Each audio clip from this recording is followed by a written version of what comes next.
Hey, good morning. Well, good afternoon to those of us on the East Coast. Good morning to those watching anywhere else in the United States. Uh, Welcome to the Scabbard. I'm Dave Valente. Fastest 15 minutes in hockey. So let's talk about Thursday's game against the New York Rangers. Probably the most comprehensive win of the season. Between that one and the Stars game, both were equally impressive against equally impressive teams. But this one was controlled from start to end. I mean, the first period was much more competitive, but the Sabres seemed to win all the battles for the pucks, which is a nice thing to see. The Sabres were um, faster. I think the Rangers did not take the Sabres seriously going into the game, and the Sabres motivated by the win against Ottawa, the little bit of momentum they got from the win against Ottawa, they were able to translate that into a second win against the Rangers. This one a 6-1 victory. They pumped 4 goals past Igor Shesterkin in that second period and chased him. Jonathan Quick came in, played relatively well, did give up a couple. Well, yeah, a couple goals in the no, 1 goal in the third period. Uh, UPL had a second strong game. I mean, the Sabres have won the last 2 games, by a combined score of 11-2, goal a game. You can't, fault UPL at all with, his play. The goal that, Cooley scored was, it was a point shot that was up in the air, and it, glanced off of his, upper arm and floated over UPL. Didn't really have too much of a chance on that goal, but by that point, the game was almost over. So, I mean, there wasn't really a concern that the Rangers were going to mount a comeback at that point. All it really did was just ruin a chance for a shutout for UPL. But a good, solid effort all the way around. All the forwards at least had a point in that game. I think only 2 players on the team didn't have points, and that was Bryson and Gilbert. And but distributed, even scoring, all the lines contributed. It was really good to see. The only negative thing about that game was probably the power play and that, it didn't click despite numerous attempts. The Rangers were pretty careless and the Sabres didn't make them pay even though it didn't hurt them at the end in the scoreboard, but it was a great game to see the Sabres really control the game from start to end and really put the screws to a really quality team. I mean, the Rangers came into that game 8-2, 8-2-1 on the season. They haven't tasted defeat all that much this season, and the Sabres really handled them from start to finish. So the key now is to let's continue this momentum. You beat Ottawa comprehensively. You beat the Rangers comprehensively. Now let's talk about the Calgary Flames. Calgary comes into the game 7-5-2 and fourth in the Pacific Division. Again, another very competitive division in the NHL. They are on a 3-game road trip. They're 1-1 on the road trip. Both games got to overtime, so they got points in both of them. They beat Montreal earlier in the week, and then beat and lost to Boston in overtime on Thursday night. So Rasmus Anderson, this is a little bit of a rare thing. The Rasmus Anderson, the defenseman, leads the team in points with 4 goals, 7 assists for 11 points. Preston Wolf leads the team in wins, although Dan Vladar has a little bit better numbers between the 2 goaltenders, and we'll talk about who we are going to face in this game. But the Flames coming in on a long, you know, not a long in time. I'm sorry, in the number of games. It's only a 3-game road trip, but it is to the East Coast. Um, they're playing at what is essentially 11 a.m. In Calgary, and so Sabres need to come out now. The last time I saw the Sabres play the Flames uh, on a Saturday at noon, they or at 1 o'clock, they got out to a quick lead, but eventually gave up 3 goals really quickly and lost that game. I believe it was 5-2. It was a couple seasons ago. Um, Sabres have not had the best of luck showing up on time. That is one of the keys to the game tonight, or this afternoon. Show up to the game on time. It's a 1 o'clock start. You actually have a time zone advantage on your opponents.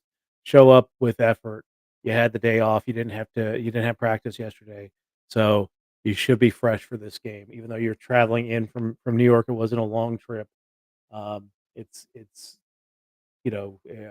they have to be the fresher team at this point. Get to the paint, get guys in front of the net.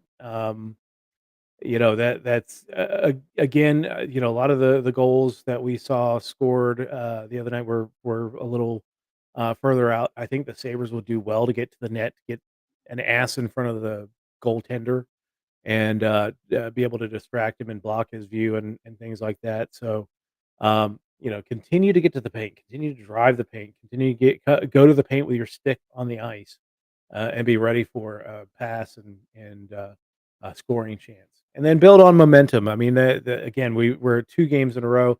We win today. We're at NHL 500, and you know maybe we can get 4 in a row. Maybe we can move past NHL 500 and continue to build on it. The schedule is very favorable. If you watch the Fairbairn hockey show the other night, they talked about how favorable the schedule is over the next 10 games until we get to U.S. Thanksgiving, which is traditionally where the first real mile marker on the season, where teams that are generally in a playoff position at that point in the season remain in that position, and it's harder for a team to get into playoff position if they are not by U.S. Thanksgiving. So, and again, with the way that the season's going, there's just a lot of really competitive teams right now. There's not a the San Jose Sharks are a weak, but they figured that would be the case. Chicago's probably not ready for prime time. Anaheim's probably played a little bit better than Philadelphia has struggled. But other than that, every other team is pretty much in this thing and having decent seasons, and the Sabres need to keep up with that and keep up in the top flight of the NHL. If they wanna, get into the second half of the season with a realistic chance at fighting for a playoff position. Alright, let's talk about the, starting lineups for the Calgary Flames. This is per NHL.com. Connor Zary, Nazem Kadri, and Yegor Sharangovich. Zary, former Penguin; Kadri, former Leaf and Avalanche; and Sharangovich, former Devil. Then you got Jonathan Huberdeau, who has not really captured the big game that he had when he was with the Florida Panthers. I mean, he was a 100-point player and you know really was I think what Sam Reinhart ended up replacing in that team. Huberdeau became expendable and brought in Kachuk from Calgary, but he's never captured that magic that he had with the Florida Panthers. He's at 8 points in 12 games, and you would expect more out of him. He should be a first line player, but he's just not meshed well with Calgary. Plus, he's on a massive contract, so they're never going to get rid of him. Martin Pospisil with Andre Kuzmenko on that second line. Blake Coleman, Michael Backlund, and Matt Coronado on the third line. Ryan Lomberg, former Panther as well, with Kevin Rooney and Justin Kirkland. Defensive pairs for the Flames. We've got Kevin Ball with Rasmus Anderson, the previous mentioned Rasmus Anderson, the scoring wizard for the Flames, with Mackenzie Weegar, another former Panther, with Daniil Miramonov, Jake Bean with Braden Paka. And then our goalies tonight will get Dan Vladar versus rather than Dustin Wolf. Vladar again has better numbers than Dustin Wolf. Wolf has more wins than Vladar. Scratches for the Calgary Flames. We've got Joel Hanley, Tyson Berry, and Drayden Hunt on the scratch side. Tyson Berry is kind of a interesting scratch there. And then Anthony Mantha is injured for the Flames. For NHL.com, the Sabres forwards are as follows: J.J. Peterka, Tage Thompson, Alex Tuck, Zach Benson, Dylan Cousins, Jack Quinn, Jordan Greenway, Ryan McLeod, Jason Zucker, Beck Malenstein, Peyton Krebs, and Sean Lafferty. Remaining, or I'm sorry, the defensive pairs again for the third straight game. We've got Byram with Darlene, Power with Bryson, Gilbert with Connor Clifton. No big surprise here. Ukko-Pekka Luukkonen is going to be the starting goaltender with Devin Levi backing up. You can't really go fault Rough with sticking with the hot hand here. Sabre scratches. Nicholas Obey-Kubel, Matthias Samuelsson, and Henry Jokiharju. If the Sabres keep going like they're going, and the defense plays as they played in the last couple of games, it might be a while before we see Samuelsson and Jokiharju. And I would expect rumors to start a little harder, as to the future of those two players on this team. Um, if especially with Samuelson being on a long term contract, it's not a absolutely horrible contract, but it is a long-term contract for Matthias Samuelsson.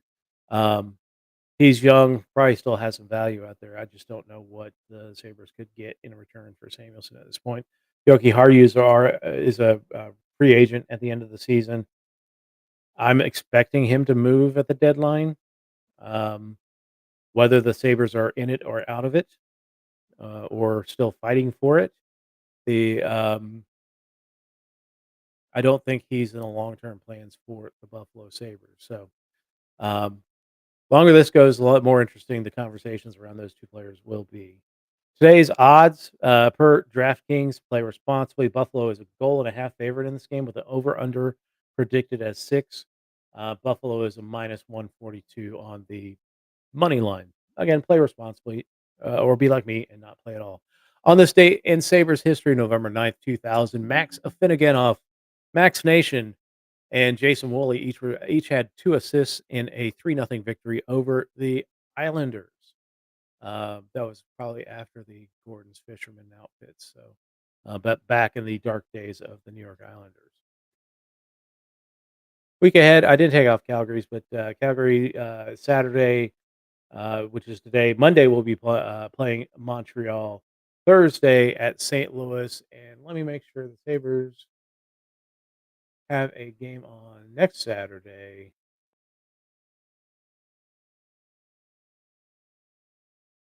Yes, next Saturday they will be in Philadelphia. So, this is a 3-game homestand. It will be nice to see the Sabres really string together some wins here. Um, you know, they should beat Calgary. They should beat Montreal. St. Louis is going to be a tough team, but again, it's at home. They should win that game. Philadelphia is having a down season, and then we start a West Coast road trip. Um, but with Anaheim and San Jose on that trip, we should be getting a couple more wins. So this is again a very interesting period in the Sabres season. Chance to pick up a lot of points and stack some points and get themselves in a good position as we go into U.S. Thanksgiving. So anyway, that is the show for tonight. Our next episode is going to be on Monday afternoon at noon because it is a weekday game because it is Veterans Day, and so the Sabres will be playing the Montreal Canadiens. Will join us for the Scabbard at noon for that game. Anyway, thank you so much for joining us, and we will talk to you all on Monday afternoon.